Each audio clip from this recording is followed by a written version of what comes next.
What is the scariest situation you have ever been in? I broke 3 of my husband's ribs. I would do it again at any time because I saved his life with chest compressions. He fell over in our kitchen at the time. Dead. No heartbeat, no breathing. In Germany, everyone who gets a driver's license has to take a first aid course. I remembered everything from the course and I functioned like a robot. The ambulance came after 3 minutes and took over.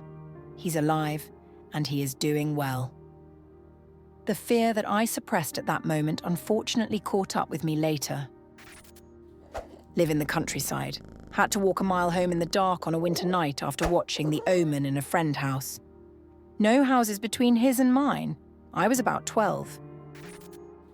Waiting for a scan result after beating cancer once. My scan is next Tuesday. I was about 11 years old and off school sick with the flu. My mum worked in the little shop literally 5 minutes away from our house, so she left me alone that morning to do her shift, and I was just chilling on the couch watching television. I heard the front door open and assumed it was my mum home early. It was a random man who was heavily intoxicated. He went straight to the coffee table and lifted up my bottle of cough medicine and downed the entire lot. I ran and hid in the bathroom and cried. There was no mobile phones back then or anything. After a while, I had to run out in my pajamas, really sick, and run along to my mum's work. The police turned up and found the guy asleep on our couch. Getting hit by a jeep while walking across the street. Took a few years to not have an anxiety attack crossing the street if a car was even on the same street I was on. My ex blackout drunk screaming in my face while I hold our crying baby. I kept him off me by wielding a pathetic folding knife at him and fled out into the snow with nothing and walked the streets sobbing. A nice man pulled over and sat with us for a while and offered to help or for me to sit in his car for a little while, but I was so scared of men at that point that I just sat on the curb, holding my baby. His mother eventually came and let me sleep at her place for a few days. My dumbass went back and was there for 3.5 more years. Not even the worst thing he did to me, just the scariest. I slept with mace and a knife in my bra. I had a if I go missing or die file for my family. My husband was out of town, and I woke up to a man standing at the foot of my bed. I thought to myself calmly, so this is how I die. I forgot that I had dragged my elliptical trainer into the bedroom to make room for more shit in the living room. A jacket draped over gym equipment makes for an ominous figure. A few years ago, I was staying at a hostel in Daintree, Australia, right by the beach. It was the most beautiful place I had ever slept at. Seriously, I can't recommend it enough. One day, a couple of friends I met at the hostel and I decided to walk along the beach to grab some ice cream and groceries from a shop about a mile away. We left around 4 p.m, walked there without a care in the world, and stayed at the shop for about 30 minutes. On the way back, we took our time, soaking in the scenery. Then, out of nowhere, the beach just vanished. I thought we must have taken a wrong turn, but that was impossible. There's only one beach. When I turned around, I saw the same thing. The beach was disappearing behind us too. It hit me. The tide was rising, and fast. For someone from Australia, this would have been obvious. But for a clueless, newly graduated guy from the opposite side of the world, the concept of a rapidly rising tide was completely foreign. In front of us was a patch of mangroves, blocking the last bit of walkable sand, maybe 6 to 8 meters wide. We had no choice but to run for it. As I lifted a mangrove branch to let my 2 friends, both women, pass through, still believe in chivalry even in the face of danger, I suddenly remembered why it was dangerous to swim there besides the currents: crocodiles. And right there, not far from me, hidden among the leaves and branches, was a massive croc, staring at me from a disturbingly short distance. Those things can jump, and I knew it. A strange calm washed over me, and I imagined the headline, "Stupid tourist eaten alive by croc," because he was stupid, with my parents reading it in shock. By some miracle, the croc didn't move. Somehow, we made it through the mangroves and used the last bit of sand to get back to the hostel. When we got there, we just burst into hysterical laughter and never spoke of it again for the rest of the trip. Man, was I both stupid and lucky. As a kid playing on train tracks, my mum starts shouting at me.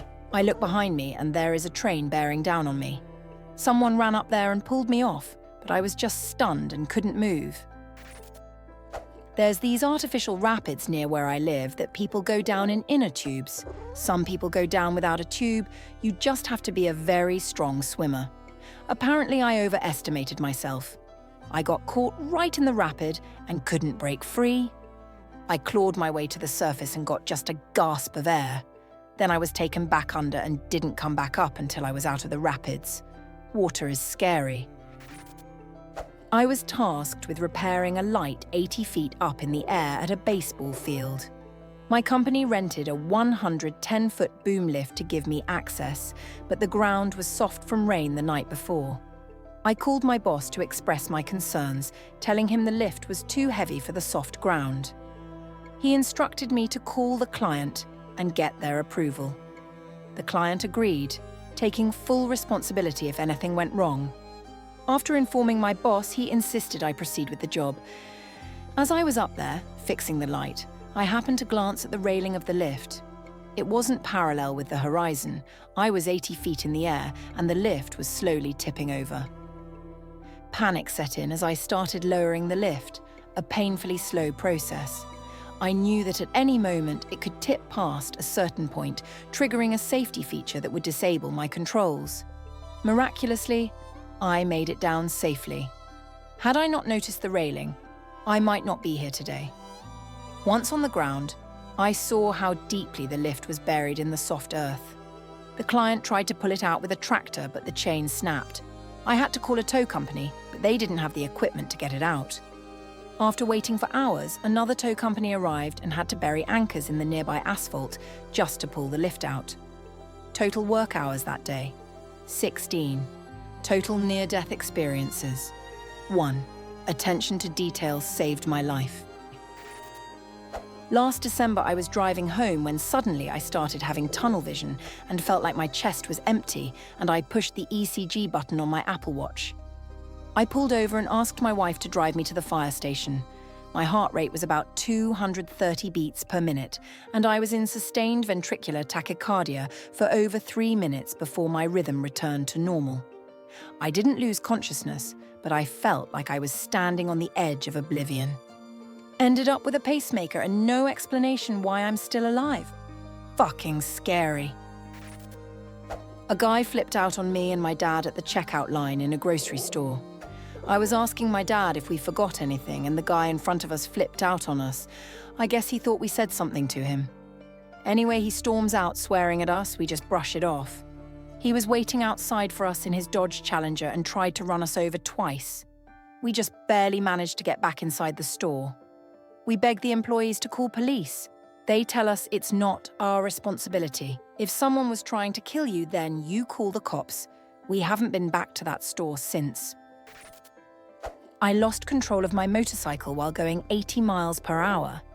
In that split second, time seemed to stretch out, everything moving in slow motion as I parted ways with the bike. I could feel every moment, every sensation, as if my brain was processing 1,000 thoughts at once. It was the most terrifying few seconds of my life, yet it felt like an eternity. I was in a car accident with my dad once. Actually, I've been in like 4 with him. But we were waiting at a red light when it finally turned green. We started to go forward, and out of the corner of my eye, I saw a van coming from the right that looked like it was going too fast to stop at its red light. I shouted, "Oh my God," because there was really nothing else I could do as a passenger, and my dad slammed on the brakes, making us run into the side of the van. It still kind of shakes both of us, because if I hadn't called out, my dad wouldn't have braked, and I would have been hit, instead of us hitting the van that was going 45 miles per hour. My ex used to beat me up. This one time, he was coked out, threw me in his car, and proceeded to race, zipping in between cars, swerving all over the road to the middle of nowhere, where he then beat my face off the dashboard till my nose and tongue, where bleeding forced me to do coke, and told me he was going to kill me and leave my body in the woods. This was about a year and a half ago, and I still remember it clear as day and have the occasional nightmare. When I was 11, the house across the street from me caught fire. It was a fast-moving electrical fire. The boy who lived there was 14 and he had a 9-year-old sister. All of our parents worked full-time, so we were latchkey kids. This was the early 1990s. Anyway, the boy came hauling ass down the street screaming for any adult to come out and help because his house was on fire and he thought his little sister was in there. I was the only one who heard him, so I grabbed his hand and ran into my house and called 911. He wanted to run into the burning house to find his sister, and I knew he would die if he did.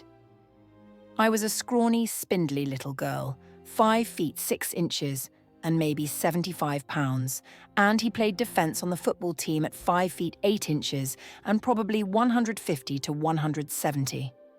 He was panicking and sobbing and thrashing around, but somehow I found the strength to physically hold him back until my little sister could run down the street to find an actual adult.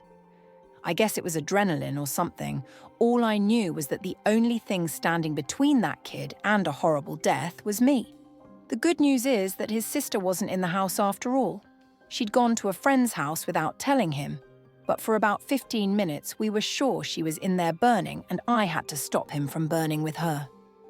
I've been in other scary situations since then, but because of how young we were, that one stands out. When I was very young, my uncle and I were strolling through the mall when we suddenly heard a deafening boom. It was so loud that it shook the ground beneath us. Panic set in as people started screaming and running in every direction. My uncle grabbed my hand and we quickly tried to find a way out. It turned out that someone had bombed the mall that day. The fear I felt in that moment was indescribable. I'll never forget the sheer terror that gripped me as we fled the scene, not knowing if another explosion might follow. My first husband nearly ended my life. We got into a heated argument that escalated beyond control. In a fit of rage, he stabbed me 11 times. I was in sheer panic, fighting for my life, and in the chaos, I somehow managed to shoot him. The terror I felt in that moment was overwhelming. I truly believed I wouldn't make it out alive. Thankfully, he was arrested and sent to prison for a long time, but the fear and trauma of that night still haunt me. I've been in a car accident where we flipped over several times and landed upside down. I've been in a house fire. I've gotten alcohol poisoning. I've had a gun pulled on me, and about a year ago, I did way too much cocaine one night, to the point where I actually thought I was going to die. But none of that compares to the morning that my girlfriend called me and told me that she thought she was pregnant. I got caught on a cliff top while snowboarding, 50-meter fall down onto rocks. No way of undoing my binding or climbing up to safety. I was stuck until 6 p.m, where I got airlifted out by helicopter after being stuck for 3 hours. First time I have truly feared for my life. I didn't know it in the moment, but I definitely almost drowned once. I wasn't wearing my glasses and I must have gotten caught in a current because I was trying to swim to shore, but I wasn't making any progress. I was a good swimmer, but it was getting dark, and I already couldn't see well without my glasses. I got tired and just started floating on my back, thinking, WTF do I do? But I wasn't really scared. Then a random dude on a jet ski saw me and gave me a ride back to the beach house. He almost certainly saved my life, but I didn't even realize how bad it was until years later. I was 18, and this was at a high school graduation party. Another time that I was very scared in the moment was when my ex-husband had some kind of psychosis and threatened to kill me with a knife, then put the knife down and grabbed his mom's giant marble urn and held it over my head, saying he was going to bash my face in. Then he calmed down and asked me to hold his hand while he fell asleep. I did, and cried the whole time. Then, when I was sure he was asleep, I took my dog and GTFO. Toss up between waking up needing to pee while camping, then realizing that there was a bear outside of our trailer when going to get my dad to take me to the bathroom. Still had to pee. We had up wait for the bear. Thankfully a black bear, but I was 8. To wander off, then walk out into the night to go to the bathrooms, knowing a bear was wandering around. And the time I was in a grocery store and armed robbers came in and held up the place. I also happened to be with my dad that time. We had to hide with a bunch of other people back in the storeroom behind the butcher's counter. Back in 2015, while flying to San Diego for a high school trip, our plane was struck by lightning. The sound was deafening, and the entire plane shook violently. I remember the intense fear that gripped everyone on board, and my ears were ringing for hours afterward. It was a terrifying experience that I'll never forget. We are going to need a lot of context for this one. When I was in 7th grade, I went to a new school, so I didn't know anyone. I saw this kid alone and he was disabled, or at least I thought he was. The thing is, I started talking to him and getting other people to do so, mostly my brother. Since I didn't have many friends, at first he seemed like a quirky, nerdy kid.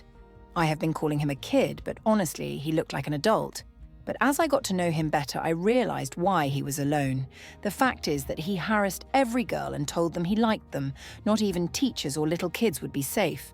I heard him talking about how a 3rd grader was hot. But he started picking me out the most out of everyone. He would talk weird to me. He would make it so teachers would pair us up with group projects to the point that I asked a teacher if I could do the project alone because my friends were already paired up, and he scared me. She thankfully said yes. And he also told me some disturbing things about like how he stabbed his cousin and that he had a girlfriend and did witchcraft on her so she would never leave him.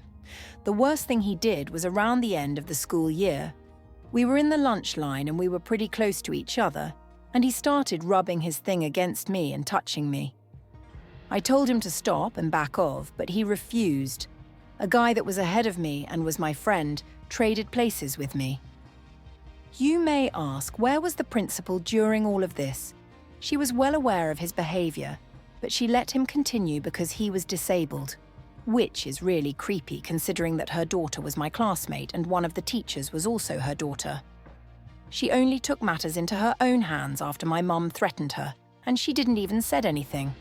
She just made a rule that we would have to stay a meter apart in the lunch line, so in the end, she didn't fix anything. This is super lame in comparison to most of these stories. But I was going to pick my boyfriend up from the train station after he'd gone to visit his mum. It was a rainy night, and I was driving down a road with a 35 speed limit. I'm not speeding, I'm going 35, but a car pulls out right in front of me. I had to slam on my brakes and hydroplaned a little, but was able to avoid the car. But I swear, I thought I was going to die. When I got to the train station and my boyfriend gets in the car, he says, "Hey, I missed you." And I just absolutely burst into tears. I couldn't get it together the whole drive home. Later, my boyfriend said he thought I had cheated or something, LOL. Nope, just pure adrenaline crash.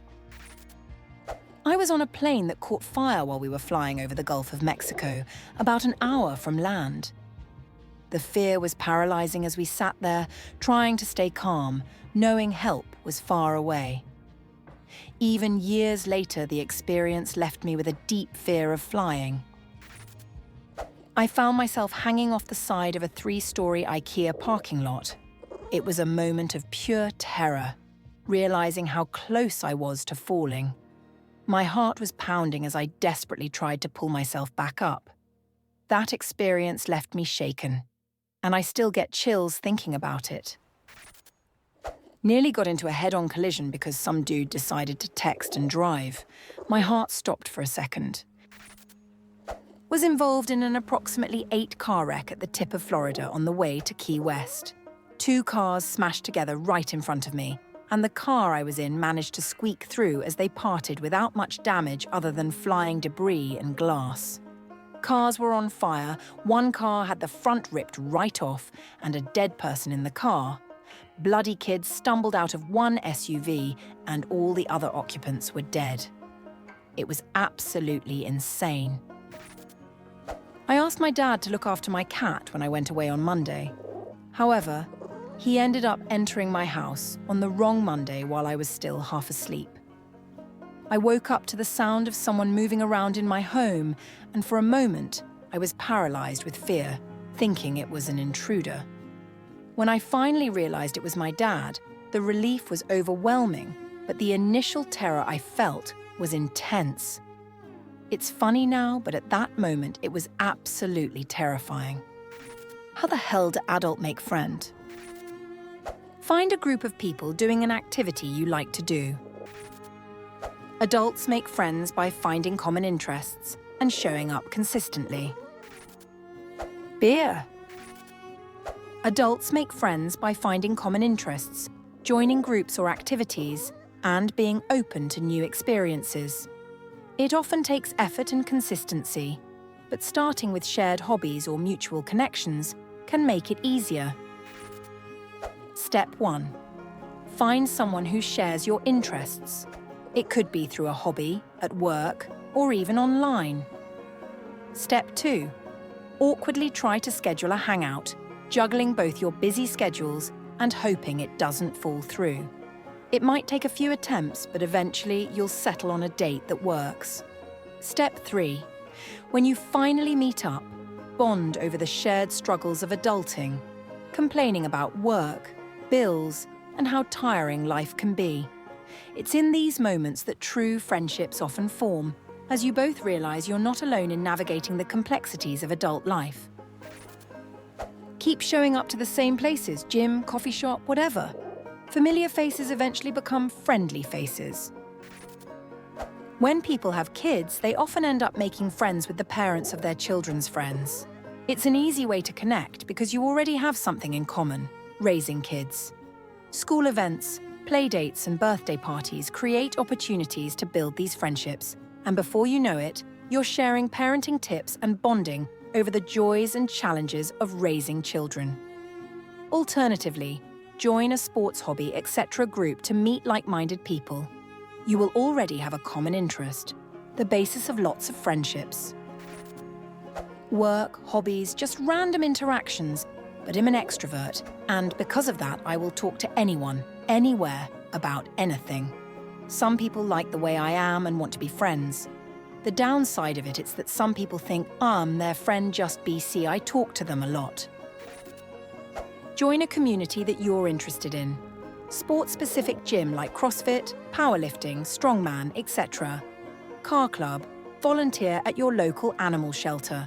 Book club, D&D or other tabletop group. Card game tournaments at local shops. Basically ask yourself, what are your hobbies or what is a hobby you'd like to get into? Find a local gathering of said hobby and make connections with people over a shared interest. Hobbies. I moved to a new city at 30, started doing theatre classes, met tons of people, met my wife and a core group of friends, and we do stuff together occasionally. Harder now though, since half of them are married with little kids.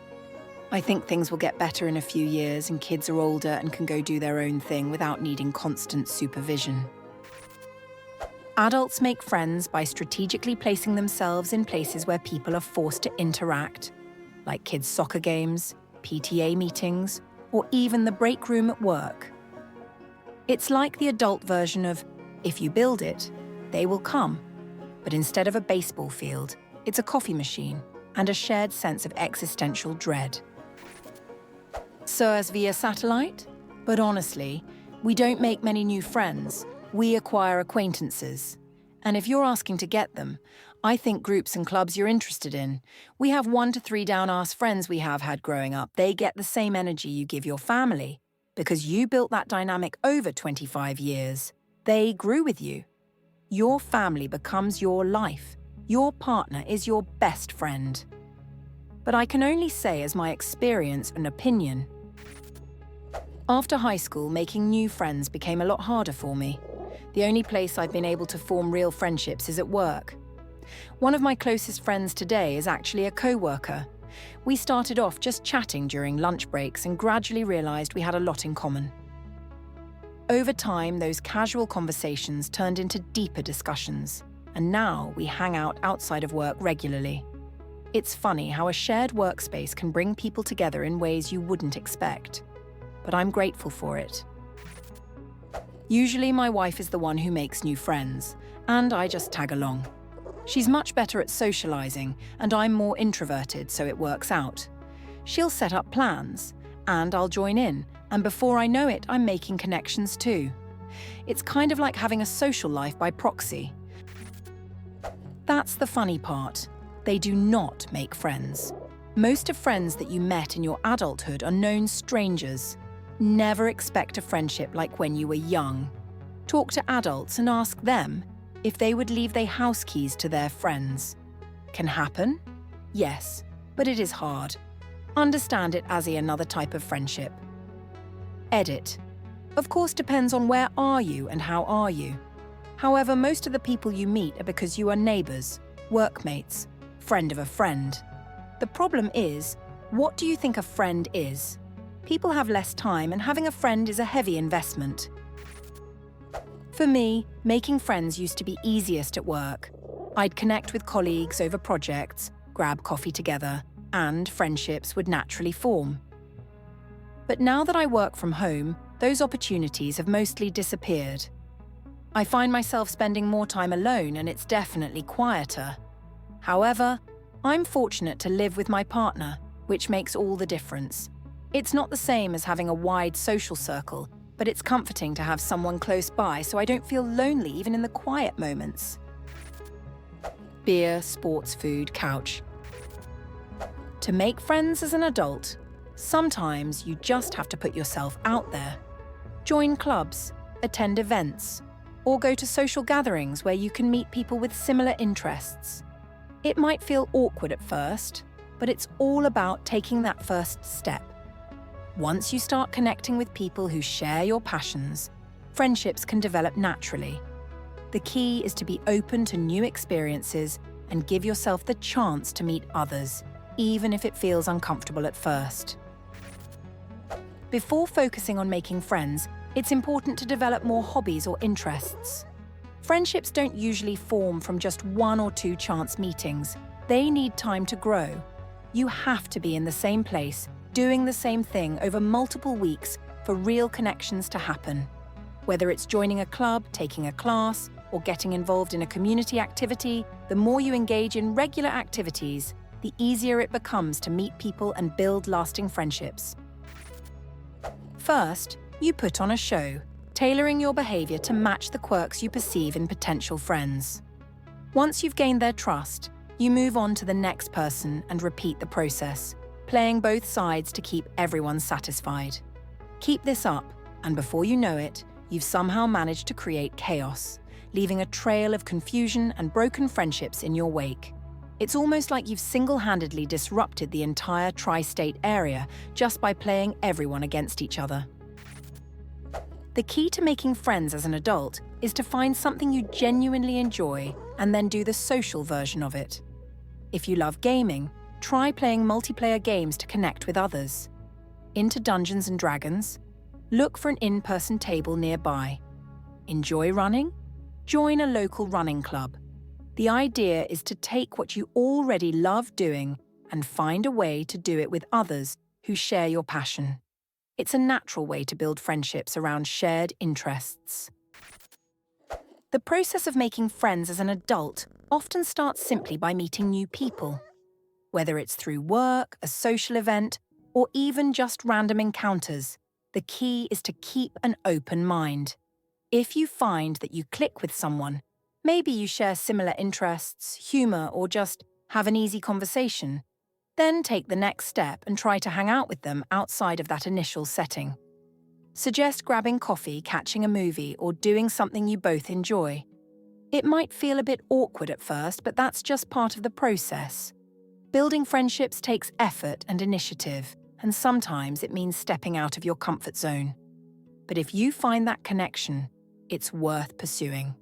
Over time, those casual hangouts can turn into meaningful relationships that enrich your life in ways you might not have expected. Bash them on the head with a club and drag them back to the cave. The best way to make friends as an adult is to dive into a hobby you love and find a local group that shares that interest.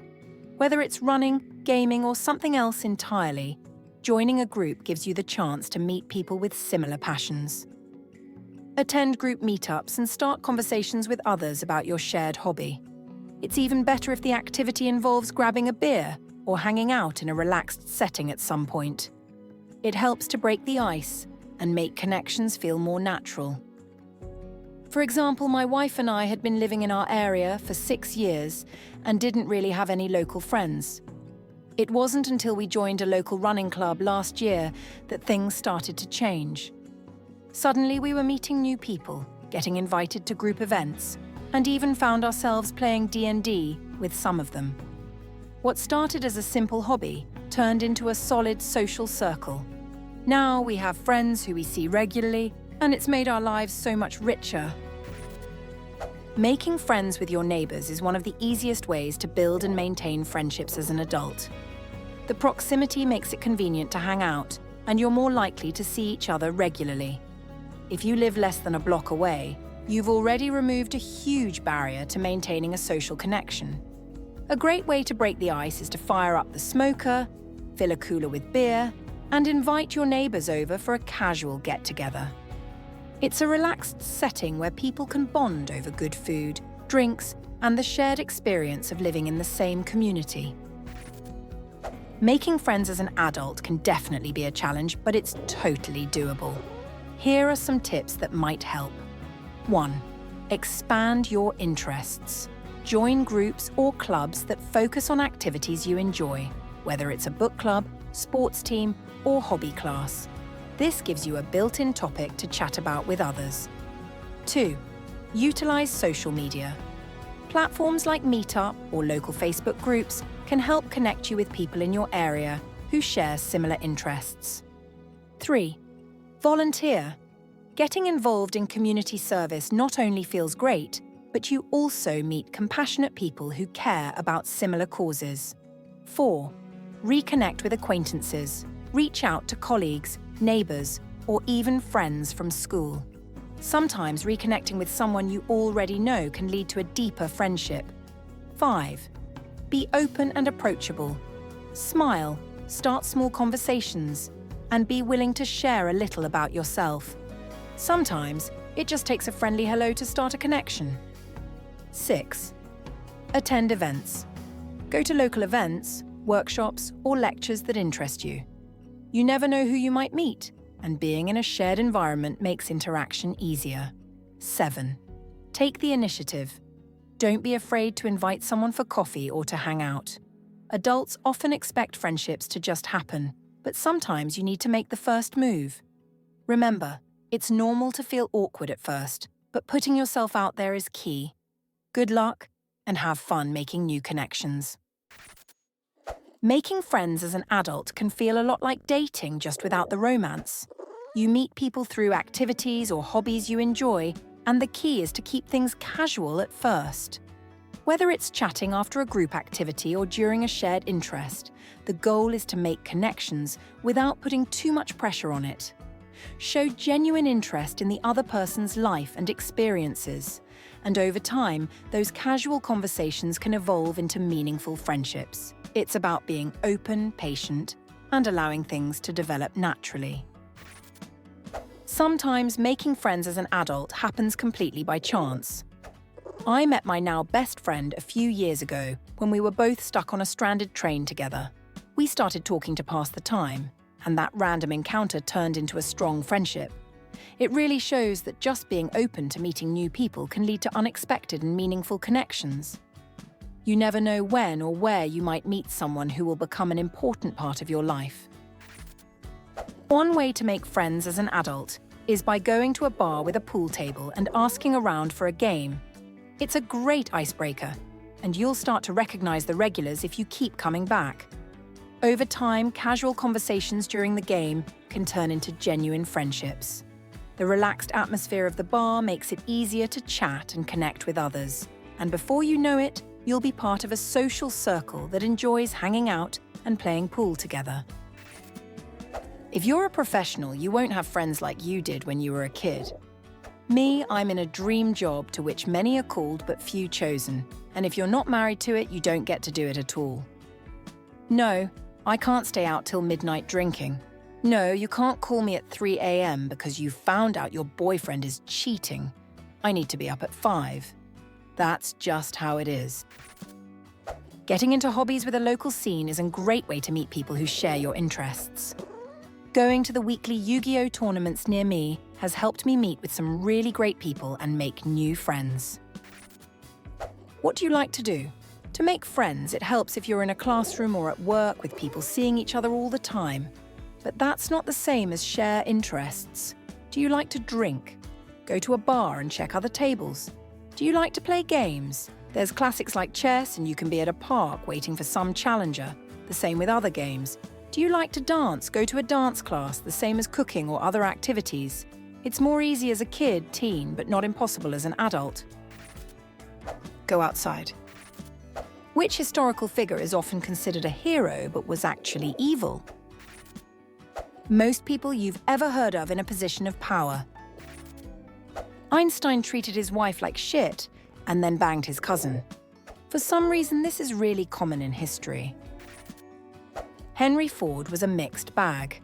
On one hand, he did revolutionize manufacturing, and when auto sales outperformed expectations, he wanted to lower prices and raise salaries, which his board fought and took to the Supreme Court, who decided that the shareholders were more important than the customers and workforce.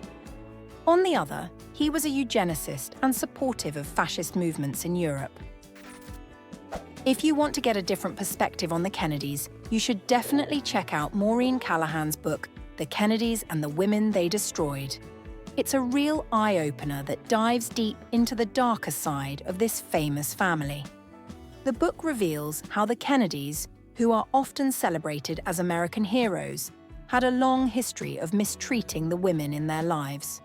The stories are shocking and show a side of the Kennedys that is rarely discussed. After reading it, you might find yourself rethinking the legacy of this iconic family. Thomas Edison. Many of his patents were based on stolen ideas and inventions, but Edison was simply first at the patent office. After Tesla invented alternating electric current, which would provide a great technological progress, Edison funded the campaign against it, during which was electrifying to death dogs as the proof of deadly Tesla's invention. Jerry the Mouse from Tom and Jerry. Tom is a household cat and it's his job to hunt Jerry. While Tom might do some crazy shit on his own, he's literally just following the order of his owner. Exterminate the vermin or you'll get kicked out of the house. Not to mention, sometimes Jerry is the one who starts the fight. He steals food from the refrigerator knowing that it might put Tom responsible for his selfish actions, and he sometimes taunts Tom when he's not bothering him even. As a child, we root for Jerry for being the underdog, but now, as an adult, I can wholeheartedly say that I despise Jerry from the bottom of my heart. Gandhi is often revered as a symbol of peace and non-violence, but there's a much darker side to his legacy that is rarely discussed. He has been accused of engaging in inappropriate behavior with young girls, which has led some to label him as a pedophile. These allegations cast a shadow over his otherwise celebrated image, and they challenge the way we view his contributions to history. It's a reminder that even figures who are widely considered heroes can have deeply troubling aspects to their lives. Most of them just depends which side you're on. Andrew Jackson, the man on the $20 bill, is often celebrated as a populist hero, but his legacy includes actions that were anything but heroic. Jackson claimed he was acting in the best interest of Native Americans when he signed the Indian Removal Act, which he argued would protect them by relocating them to lands west of the Mississippi. In reality, this policy led to the infamous Trail of Tears, where thousands of Native Americans were forcibly removed from their ancestral lands, suffering from disease, starvation, and death along the way.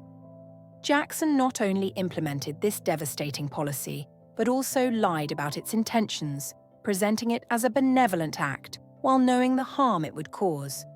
His actions caused generations of suffering and left a scar on American history that is still felt today. Despite his portrayal as a champion of the common man, Jackson's treatment of Native Americans reveals a much darker side to his legacy, one that is rooted in deceit and cruelty. Jebediah Springfield, often hailed as the founder and hero of Springfield, has a dark past that few know about. He was actually Hans Sprungfeld, a ruthless pirate and murderer who reinvented himself to escape his violent history. While he's celebrated as a hero, the truth is far more sinister. This revelation challenges the idealized image of Jebediah and shows how easily history can be rewritten to hide the truth. Thomas Jefferson, one of the founding fathers and the author of the Declaration of Independence, is often celebrated for his contributions to American history. However, there's a deeply troubling aspect of his life that complicates his legacy. Jefferson had 6 children with Sally Hemings, who was not only his deceased wife's half-sister, but also his slave. This relationship highlights the hypocrisy of a man who wrote about freedom and equality while simultaneously owning and exploiting slaves. The power dynamics at play make it impossible to view this relationship as anything other than deeply problematic. Jefferson's actions reveal a darker side to a figure who is often idealized, forcing us to confront the contradictions in his life and legacy. Augustus had thousands of wealthy Romans slaughtered to take their wealth, made his closest family miserable with forced marriages and divorces, exiled his only child, and later her daughter as well, and of course launched campaigns of mass murder and enslavement against foreign tribes, but that was part of the job description, I guess. Peter Venkman, often seen as the charming and heroic figure in Ghostbusters, actually had some questionable practices. Walter Peck, who is often portrayed as the antagonist, had legitimate concerns about the Ghostbusters operations. Think about it. These guys were running around New York City with unlicensed nuclear accelerators strapped to their backs and maintaining a ghost containment unit with no regulatory oversight. Peck was within his rights to be concerned about the potential dangers, and in reality, his actions were about ensuring public safety. Venkman's dismissive attitude toward these valid concerns casts him in a less heroic light when you consider the real risks involved. He was a dick, but he was right. Kurt Cobain. Him and Courtney Love both allegedly did heroin and coke while Courtney was pregnant with Francis. Francis was rumored to be born addicted to heroin. He made several creepy voicemails to Victoria Clark, threatening to hire a hitman and hurt her. He choked Courtney out over an argument about Kurt's guns. Among other things, he wasn't that great of a guy, no matter how good he looked. Charles Lindbergh. First transatlantic flight, poggers, but also supported the Nazis. If you mean historical figures traditionally supported in our narratives, or who were popular at the time, but who don't align with our modern sensibilities, or whose policies ended up leading to horrific long-term ramifications, yes. Charles Lindbergh was a really disturbing character who likely murdered his own 1-year-old son for being developmentally delayed. The case was reported as a stranger abduction gone wrong, but if you search for the Lindbergh baby, you will find plenty of cause for concern.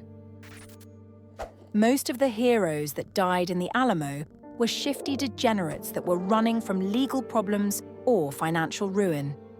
Not to mention the entire reason Mexico went to war with Texas was because Anglo-American settlers who moved in began using the cheap land they bought to cultivate cotton, among other crops, using slave labor. Mexico passed a ban on slavery in 1829, and 7 years later, they ended up in a war against a renegade region of their country, filled with American settlers that refused to even talk about eventually phasing out slavery. All the talk of freedom and democratic rights were a precursor to the South's spin on why the Civil War happened. Texas was literally just an invasion of drunks and opportunists turned slavers that refused to obey the law of the country they emigrated to. Motherfucking Teresa. You know who won't be on this list? Jimmy Carter. The man is an absolute unit when it comes to humanitarian causes. Even after his presidency, Carter dedicated his life to helping others, whether it was through building homes with Habitat for Humanity or advocating for peace and human rights around the world. His legacy is one of compassion, service, and unwavering commitment to making the world a better place. Joseph Stalin is often viewed as a hero by some Russians and certain tankies, but the reality is far more sinister. While he's credited with leading the Soviet Union to victory in World War II, his regime was marked by mass purges, forced labor camps, and the deliberate starvation of millions. Stalin's rule was characterized by a level of brutality and oppression that places him in the same league as Adolf Hitler in terms of the sheer scale of human suffering he caused. Despite the propaganda that portrays him as a great leader, the truth is that Stalin's actions were nothing short of evil, leaving a legacy of terror and death that continues to haunt history. Here's the thing. People who do great things often seem to do awful things as well. Those great things don't nullify their atrocities. However, their acts of evil also don't cause their great achievements to be disregarded either. They just exist as people who did both, just like the rest of us, just to differing degrees. Fritz Haber is the best example. Without him, we wouldn't be able to feed most of the world. He also invented the compound the Nazis used to exterminate Jews. Humans are complicated creatures. For hipsters and some revolutionaries, Che Guevara is often idolized as a symbol of rebellion and justice. However, the reality is more complex. While he fought for what he believed in, Che was also responsible for numerous executions without trial and advocated for violent revolution. His legacy is a mix of idealism and brutality, making him a far more controversial figure than many of his admirers might realize. Robespierre is often viewed as a champion of the French Revolution's ideals, but his role in the Reign of Terror led to widespread executions and fear. His pursuit of revolutionary purity resulted in significant suffering and brutality. Oliver Cromwell is often celebrated in England with statues and monuments, praised as a capable military commander and a key figure in British history. However, this positive image overlooks the atrocities he committed, particularly against the Irish. Cromwell was responsible for multiple massacres of innocent Irish civilians, actions so brutal that it's hard to fathom how he could be remembered for anything other than his cruelty. The fact that he's still honoured in some circles is baffling, considering the deep scars his actions left on Ireland and its people. His legacy is a stark reminder of how history can sometimes gloss over the darker deeds of those in power. Reagan, we can draw a direct line to our current challenges to his tax law changes. I would add Nancy in there as well. I wish someone just said no to both of them, and I don't understand the current infatuation with their reign of terror. Che Guevara is often romanticized as a revolutionary hero, but a closer look at his life reveals a far more troubling figure. Guevara was a staunch supporter of communism and played a significant role in establishing a brutal regime in Cuba. He was also openly homophobic and misogynistic, with little regard for human life, as evidenced by the numerous executions he oversaw without trial. While he is idolized by some, the reality is that Che was responsible for immense suffering and upheld oppressive ideologies. His legacy is far from the heroic image often portrayed and serves as a reminder of the dangers of idealizing historical figures without fully understanding their actions. In the US, I feel like it's only been like 5 or 10 years that people are starting to second-guess the morality of Andrew Jackson, the horrific criminal against humanity that forced the Trail of Tears. I mean, he's on our money. Not considered by most people, but people who were in Yeltsin's team in the 90s tried to convince Russians that they were heroes.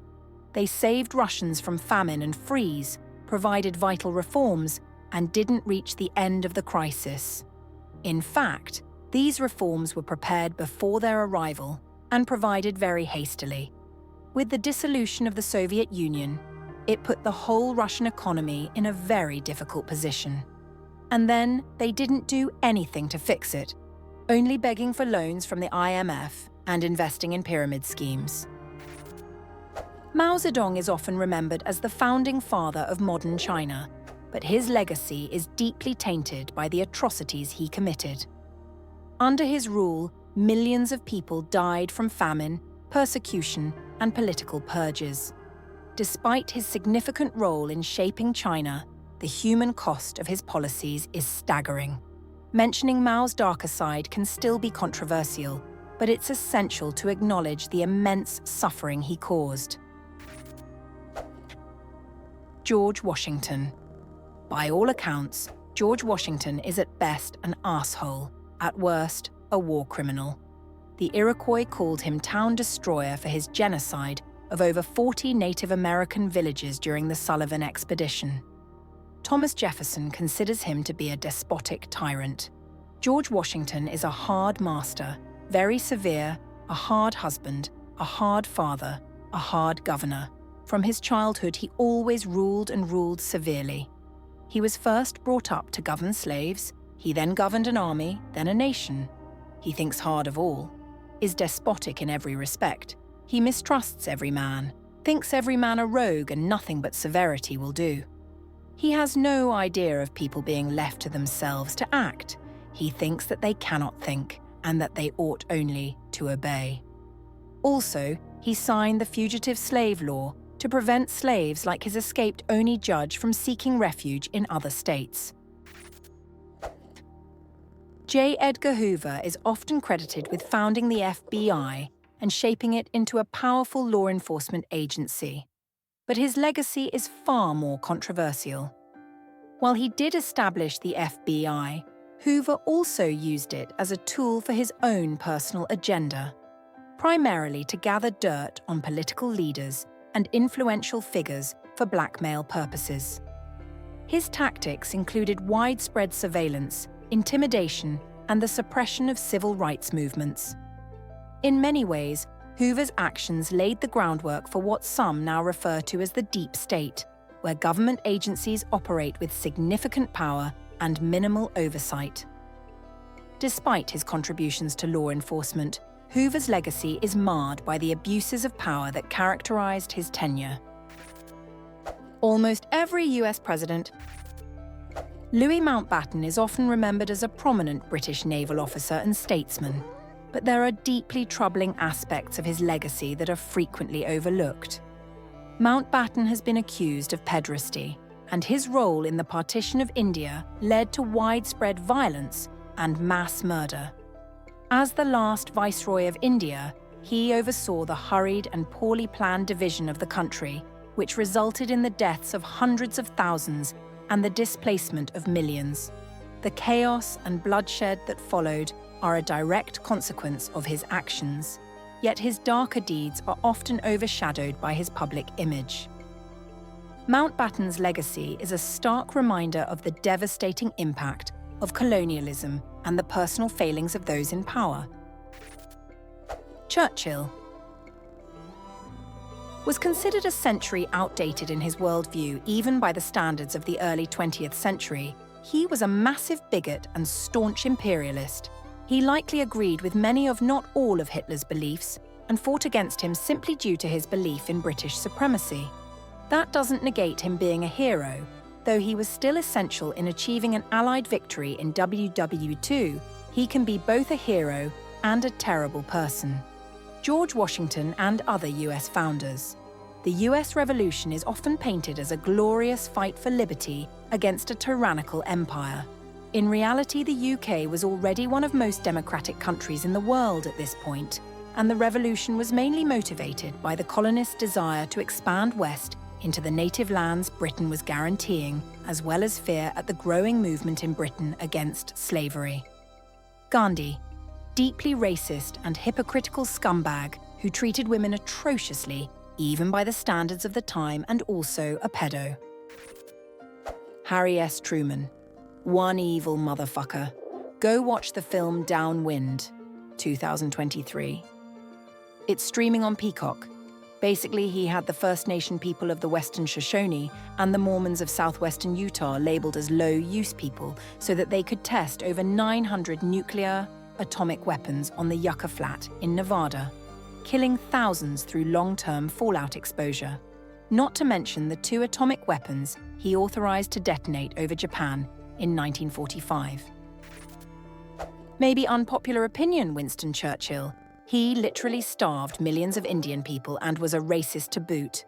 He wrote about Native Americans and Australians, a stronger race, a higher grade race, a more worldly wise race, to put it that way, has come in and taken their place. Evil is indeed a complex term, and it raises difficult questions when applied to historical figures like Winston Churchill. Churchill is often celebrated as a heroic leader for his role in guiding Britain through World War II, but he also held deeply racist views and made decisions that had catastrophic consequences for millions, such as his role in the Bengal famine.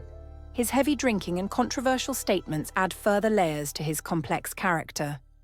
While some may argue that his actions during the war make him a hero, others might see his prejudiced views and harmful policies as evidence of a darker side. It challenges us to reconsider how we define and judge historical figures, acknowledging both their achievements and their flaws. ITT, a bunch of examples of people who are most well known today for being considered examples of people who were once celebrated and have since almost categorically been recognized as flawed or harmful. To add to the hot takes, Day knows Steve Buscemi was a firefighter on 9/11. Thanks for watching. Share your thoughts in the comments and don't forget to like and subscribe. See you next time.